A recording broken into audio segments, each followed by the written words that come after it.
What's good, everybody? This is Coach Phil, and welcome to another episode of Deep in the Game. As you can see, we are here in Regina at, how you say it correctly? LaBelle Field here in Regina. And as you can see, we have with us defensive lineman from the Regina Riot, the one and only Chris Fox. Chris, how you doing? I'm good. How are you doing? Can't complain. Out here enjoying this lovely 306 weather. So what you been up to, man? You ladies had a tough loss going up against Manitoba. It was a solid season for you ladies. What you been up to?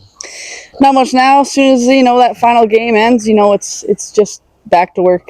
Back to work. Honestly, off season starts as soon as the season stops, right? Exactly. So we're back at it. In the gym when we can, working out when we can, hanging out with the team when we can, things like that. I like that.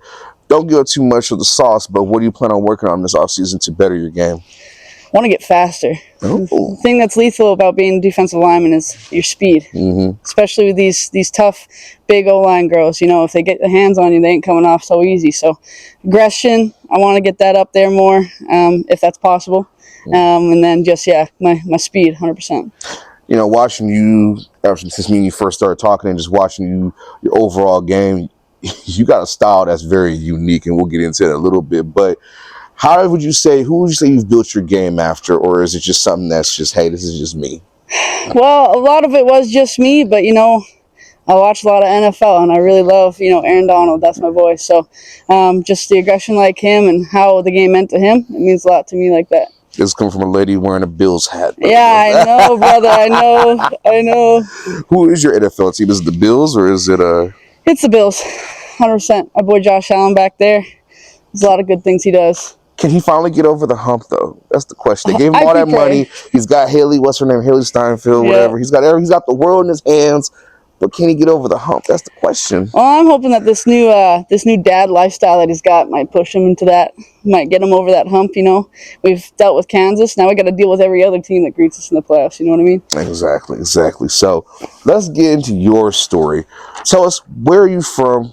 It says you're from Northern Ireland, but technically that's not really Ireland, is it? You say it was England, or what exactly is it? Where are you from? So I'm born in England, Coventry, England, to be real specific. But all my family's from Northern Ireland, and as soon as I was born, 2 weeks later, my mom was back in Northern Ireland. Just can't stay away from the place. So yeah, Northern Ireland, Carrickfergus, good old place. Lots of castles and lots of beautiful scenery out there.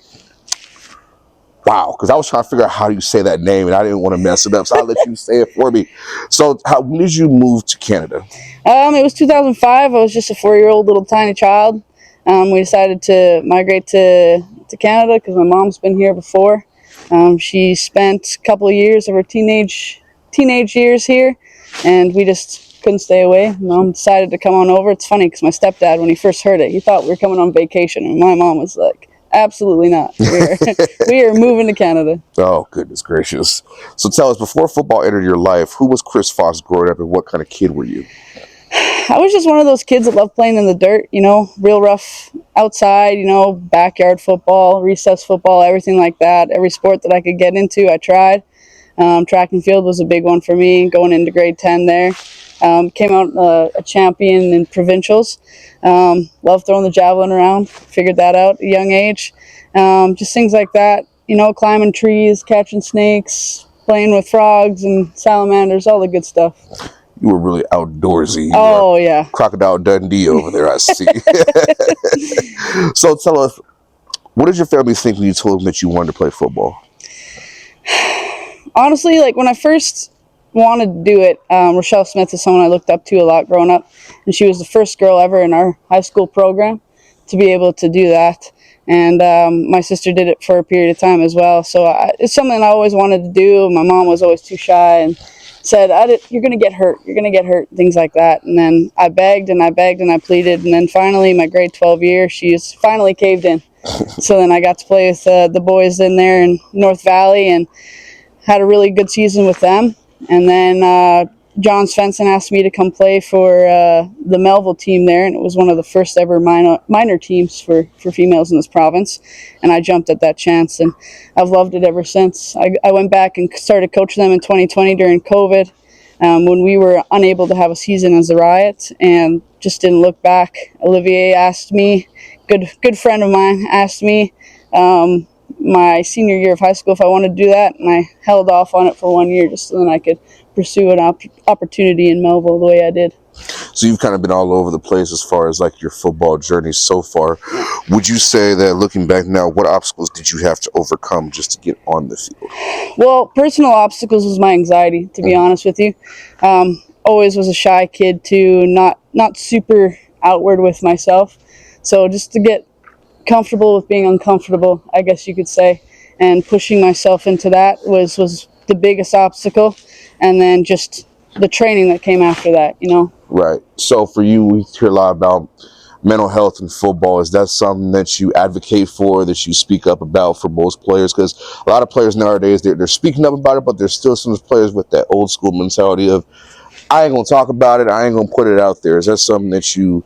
It's something that I like to mention a lot just because, like, football did help me mentally. But there's also a lot of other obstacles that you can face as an athlete, you know, being so hard on yourself for this and that, and just reminding yourself, you know, next play, next thing like that, and just really looking after yourself, especially with an injury and stuff like that, that can really take a toll on your mental health and things like that. You know, I wanted to ask you this question because you ladies play less games than us as men. We play about, what, high school, probably about 10, 11 games, and then you got playoffs. You ladies play about 4 or 5 games, and then you go right to playoffs. But one injury, that's about 6 weeks. That's the entire season. Is the mental toll similar compared to the guys that are playing like in the NFL or college football that play about 16, 17, 18 weeks? I would say, like, in some circumstances, it could absolutely be seen as the same. But yeah, with a short season like we do have, you know, that could be it. That could be your career. That could be your season-ending injury. So it's gonna be really rough. Just been around some girls that have had injuries of such nature, especially this season, where just body is not doing what you want them to do. You definitely have long nights where you sit up and you think about it. How do you overcome that yourself? Like, how do you deal with that? I want to play, but my body's telling me I can't do it. Or do you feel like have you ever been pressured to play, or is there that same pressure? I don't think there's pressure to play by other people, maybe yourself. I think you're going to be your hardest critic 100% of the time. And so just trying to push yourself to be able to play those games and you know that you can't, it's not going to always go well, right? So the best way that I've overcome injuries and such of that nature is just knowing that I got to put myself in the best position to heal and heal properly to the point where I can come back. There's always going to be, you know, a potential of the next season. You don't want to ruin it by completely destroying yourself. Have you ever felt like you overdid it?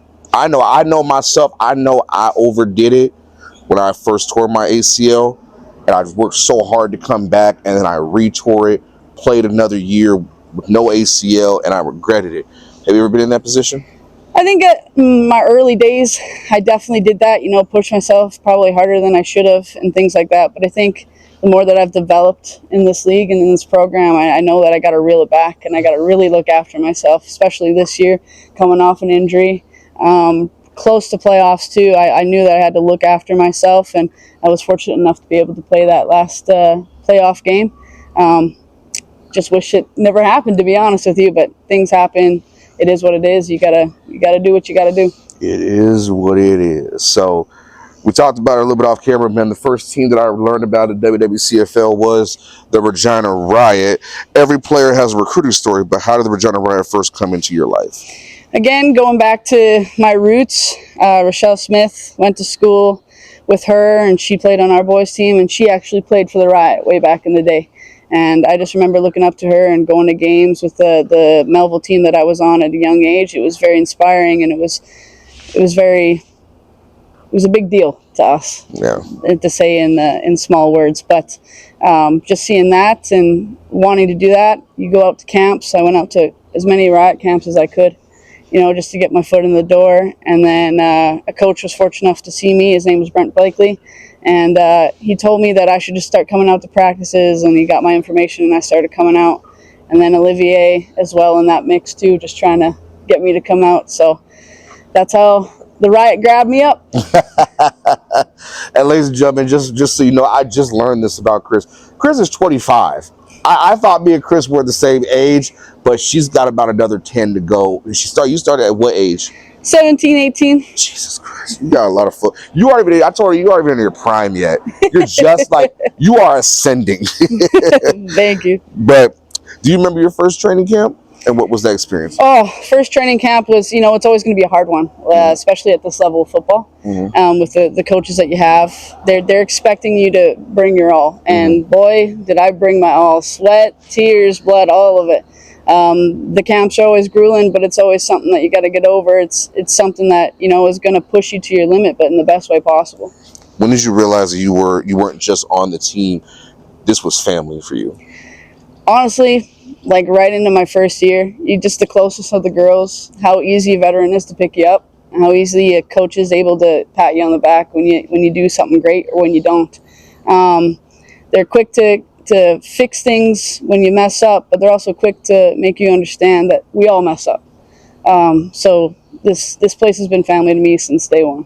I love that. It makes the journey so much more easier when it's family. Absolutely. When you can walk in that locker room, you can walk on the field. Even when you get into the parking lot, you just, that motherfucker right there, that's my sister, that's my brother right there. I know. And even like the group chat. We used to have a crazy group chat back in the day. So it's good to know that you ladies are a family and very close like that. It's good to hear. Absolutely. So your first season, taking it back to 2019, was 2019, correct? 2019. You guys had a phenomenal season. Take us through that journey of the 2019 season, your first year. Well, you always got to prove yourself as a rookie, so I didn't start for the first few games, but, the Riot was out there killing it. Gunslinger Amy Kowalski back there. You got Katie Rogel on the D-line. They're just real big dogs out there, and it's just people that you want to look up to. So I soaked in every bit of knowledge that I could. Just seeing them ball out was insane. Honestly, there's not another word I could put on it, but just the adversity that we overcame. We had bodies, not doing what they were supposed to, injuries left and right, things like that. So when we got into the final against Edmonton, before the big championship, half of us that were starting was rookies. Right. So it was a young team, a lot of knowledge still developing there. But we came out with the big W, and we brought it home against the Valks that season. It was fantastic. Love it. Fast forwarding through that from that first season all the way to 2026, where do you feel you developed as a player over that few-year period? Just the skill, honestly. There's a lot that you can grab at these coaches. So for me personally, what developed the most was the skill, the technique. Very, very good defensive coaches and D-line coach that really babied us for the first little bit, and then he was on us, Technique was down packed by 2023, and that was all hell after that. It was raining down on a lot of people, so really the development like that was great. And then just, again, the family aspect. Old people leaving and new people coming, that was the one thing that we tried to keep at the forefront, is that we're all a family. We're here growing together. We can always be better. That's the best thing about it, is always want to be better. You always want to hone your craft and find a way you got to nitpick. And it's funny, like for you, I could tell you're the type of person, you self-evaluate. Always. And that's probably one of the hardest things an athlete to do. Is we all know we're good, but if you want to be great, you got to self-evaluate and be honest with yourself and let it be known, nitpicky to a point where it's like it's annoying. Yeah. And for you, is it like technique, or is it just the talent aspect, or is it the mental, or is it all three in one? It's all three. Like, I don't think that you could get the other two without doing technique. I really don't. Like, you could have some freak athletes, but sure, like, you still got to work on it. I think anybody can be great if they try hard enough. Right. And that's always been my mentality. Like, all of the off seasons, doing rips and swims around chairs and using controlled aggression against tires, like it's dipping your shoulder around every door. You just do it around. I play linebacker, so it's kind of like a knock, just hey. Yep, exactly. You know what I mean, man. That repetition, man, it kick your ass. People thinking you crazy, but you walk around that corner. Hey, I still got it. Don't fuck with me now. Yeah, that's exactly right. When I still lived with my mom, the amount of times she looked at me and went, "What are you doing?" And I was literally just doing dips and shit in the house. And you just got to keep doing it. It's funny. Like for me, I ain't played a down of football since 2013, and my knees. There be moments where I be thinking, I might still got it. I put a little Voltaren on my knees, ice up a little. Like, I might be able to still do it. Get a little read step going. I be thinking, all right, I'm good. You get on the field, like, man, fuck all this. This is way too much field to cover, dog. Then fuck you and that field. I'm gonna be on the sideline with the clipboard. Cover 3, blue, blue, blue. Yeah, for real, for real. But you're young and you get to still do that. I mean, like me as a coach, I like to see that, because some kids, they think, oh, that's stupid. Who does that at home? No. When you actually got it down pat, it becomes just religious for you. Yeah. You see a chair, you just Yep. quick with the hands. You see your little brother, you see your kid, like, hey, let me do this little rip move on you. Like, Yeah. just, like, it hurt. For sure. Couple more reps. Absolutely, yeah. The amount of reps me and my brother did in the backyard. He was the quarterback for his high school team for years, and it was just, he'll be like, line up, I can do this better than you. I'm like, oh yeah, sure, boy. Okay. Fuck around and find out. Exactly. That's it though, for sure. Exactly. I got kids my damn self, and my son, he played football now. My daughter, God rest her soul, she played football too. So it's fun to like do that shit with them and see them grow and still let them know, hey, Daddy was that dude back in the day now. Exactly. And my son, like, that was back in the day though. Exactly. It's my day now. Yeah. Moving forward, talking about the 2026 season, what was the biggest challenge for the Riot? Because there were a lot of games where you were never out of the game, especially that last one here against Manitoba before the playoffs. It was, you guys lost by 3. What was probably the biggest challenge for this team as far as just getting that win or getting to the next step? Well, truth be told, I think it was mental, to be honest with you. Mm-hmm. We lost a lot of players transitioning from last season to this season. So it's just getting out of our heads and trying to figure out what works and just sticking with it. I think that was the biggest hump that we had to get over, and just building these young rookies, as I said, that are in starting positions. You just got to build them up and instill that confidence in them. For this season, who's a teammate that deserves more recognition than they actually get? Quinn Petronchuk. Mm. Absolutely. That's my D-line sister. I've been playing this game with her since we were both rookies in 2019, but she holds a team to a very high standard, and as much as she's picking players up off the turf, she's reminding them that the big goal at the end of the day. She's definitely a mother to a lot of these young bucks too. I like that. And a motherly role, as someone on the team that is a vet, that even for you, someone that's young, still can listen, that voice of reason. And that's something that's lost in sports today, is the vets. Yeah. Everybody's so young and trying to tell each other what to do, but if you got that old vet that's seen it all, done it all, you shut the hell up and you listen and you do what you're supposed to, but it's good that she, shout out to her. She's probably a hell of a player. Oh, absolutely. Very notable player. Like, her and I, we bounce off each other all the time. We're always thinking in each other's heads. We're literally like twins out here playing on this team together. So let me ask you a question. This is a question that I've been thinking about on my journey learning about women's football here in Canada with the WWCFL. You know how, like, obviously at the big thing, like the NBA, I don't know how much you follow, it's like basketball or I do a bit, or other sports like the free agency when the season's over. Do you ever see a day in women's football? Because I believe that women's football can become something that we see on TSN or we see on Sports Center, those type of places. Would you ever see a day where women's football has a free agency? And if so, would you ever partake in that, or would you stay loyal to the soil?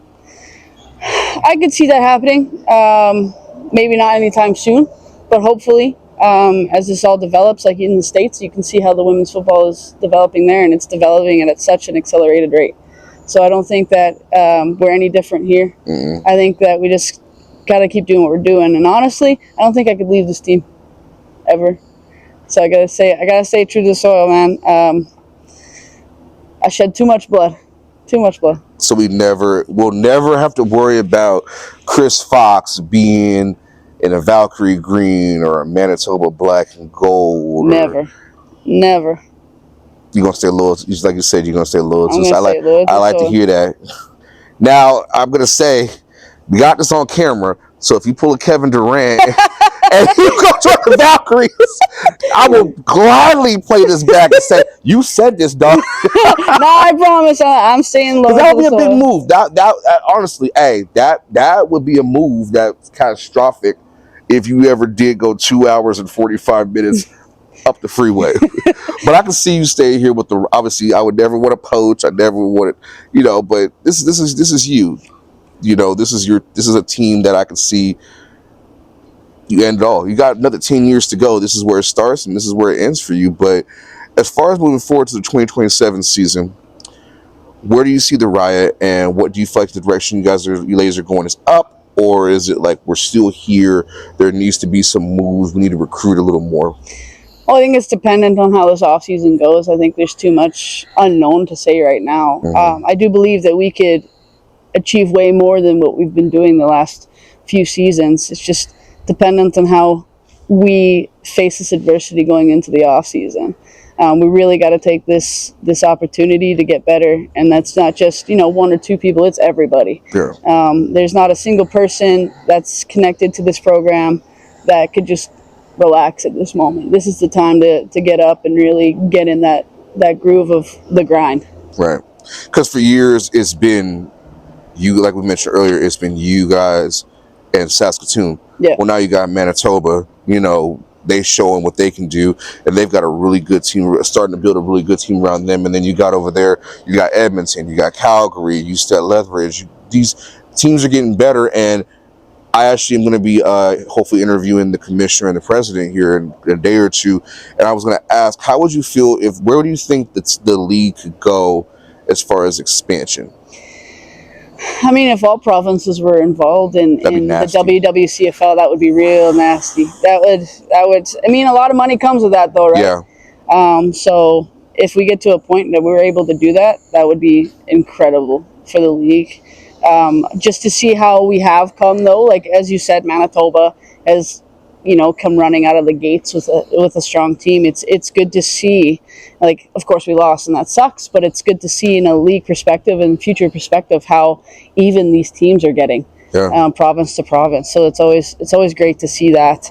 And yeah, with Alberta and all their teams in there too, it's getting to the point where it's nasty out there, and I love every bit of it. It makes me smile seeing, because back home in the States, you have the WFA, and then you have the WNFC and the whole rivalry there, with WNFC's now getting on TV, and everything the WFA did, now the WNFC came in and they made the right business moves.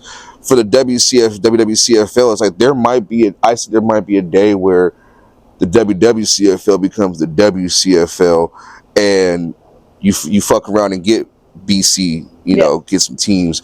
You fuck around and get, we already have Manitoba. Manitoba get a couple more teams.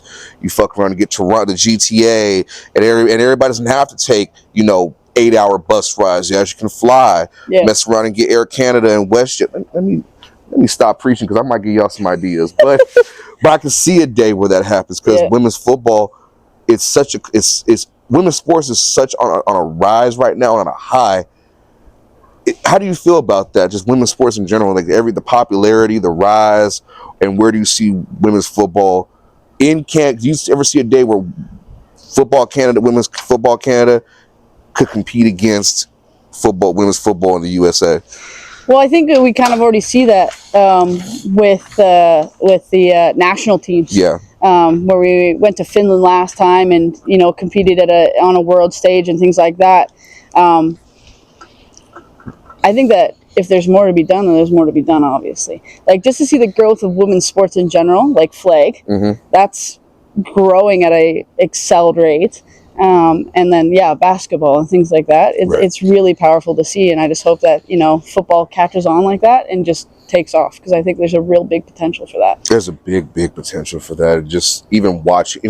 I try to tell people all the time, just go watch a game. Yeah. Even like WNBA, come see a WWCFL, go see a WNFC, there's so many sports that are coming up. There's even gonna be a women's professional baseball league in the States coming up. So it's like there's so much going on.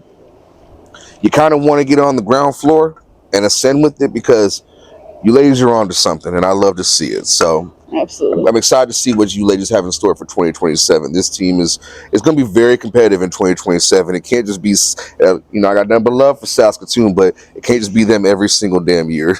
Agreed. A dynasty is a dynasty, but at some point it's like, all right, now. Absolutely, but there's a lot of potential. Like the teams are rising, and we're getting real level with each other. So I'm excited to see what next season brings for sure. I'm excited to see too. So we're gonna end this with 5 rapid fire questions. Are you ready? Anything and everything. Okay, I'm ready. All right. Favorite movie of all time? That's a really great question. I don't know. I'll just say The Notebook, even though I don't know. Listen. That's the only one I can think of at this moment in time. Or Shrek, the movie. Yeah. Okay, I ain't gonna lie. The first Shrek is the only one that I love. I can't stand the rest of them.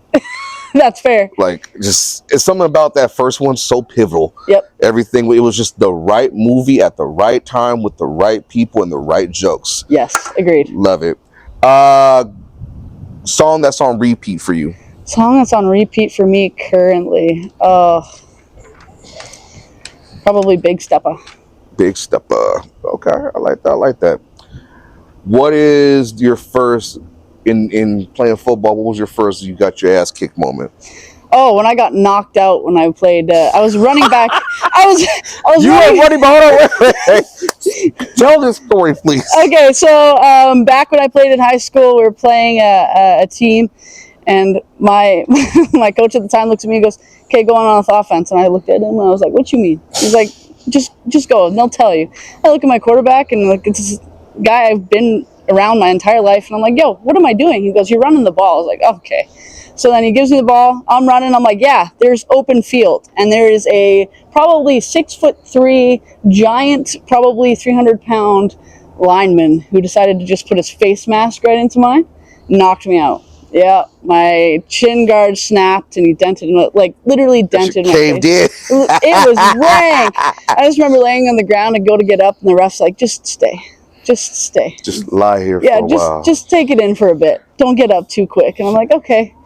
And that was Basically it. gave you the prayer, "Wait, I say on the Lord. Just lay your ass here." Yeah. And then in Jesus' name. yeah, literally. And then in handshake, the guy comes up to me and goes, "I'm so sorry. I thought you were a guy." I was like, "No, it's fine. Trust." Have you ever watched Family Guy? Yeah, I have. Remember the episode when they had to go into witness protection, and then Chris goes to the lake with he thought was a boy, and then they get under his like, "You're a girl." It's pretty much that moment right there. I haven't seen it, but that's pretty damn true. That's what it sounded like to me. He's like, "You're a girl." Yeah. Yeah, My bad. He was just like, "I'm so sorry." I'm like, "Don't even. It's football, man. Why you apologizing to me?" Question number 4. Let's see. What's the hardest thing about coaching kids? Oh, attitude. From the parents or the kids? Both. No, I'm just kidding. I'm just kidding. Tell the truth. We tell truth. Listen, I'm telling the truth though. I'm blessed with like the most amazing parents in our program. Right. So, again, small towns. Yeah. So like close knit. Those parents they're great. But the kids' attitude sometimes like I gotta dial them back. Like there's one girl that I've coached for a while, and she went from defense to offense. And I remember her getting tackled for the first time. She's like, "Get off of me," and like planted a girl, and the ref gave her a warning. I'm like, "Just chill, relax." So like attitudes for sure. I love the aggression, but let's keep it controlled. You know what I mean? So yeah. Okay. Last question, and I don't even care about the paper or the can. I don't give a damn no more. This wind is brutal. We're gonna play a quick little word association. I'm gonna say a team name. You just tell me first thing that comes to mind. Okay. Manitoba. Fearless. Nice. Brooklyn Dice. I love that girl. Shout out to Brooklyn. Just had her on. Saskatoon. Valkyrie. Samurai Dale. Love that girl too. All right. Edmonton. Ooh. Storm. Pride. All those. Calgary. Rage. Riot. Regina. Love it. And last one. Who is Chris Fox? Me. I'm Chris Fox. I love it, Chris. It's been a pleasure. Been a Glad we got pleasure. this done. That's been an episode of Deep in the Game. You might be deep in this game, but you got the rules missing. Chris, where can they find you and support you on social media? Instagram, The Real Chrissy Fox. You can find me there. That's where I do most of my social media. And you can just, catch me there anytime. Catch her outside. How about that? We out of here.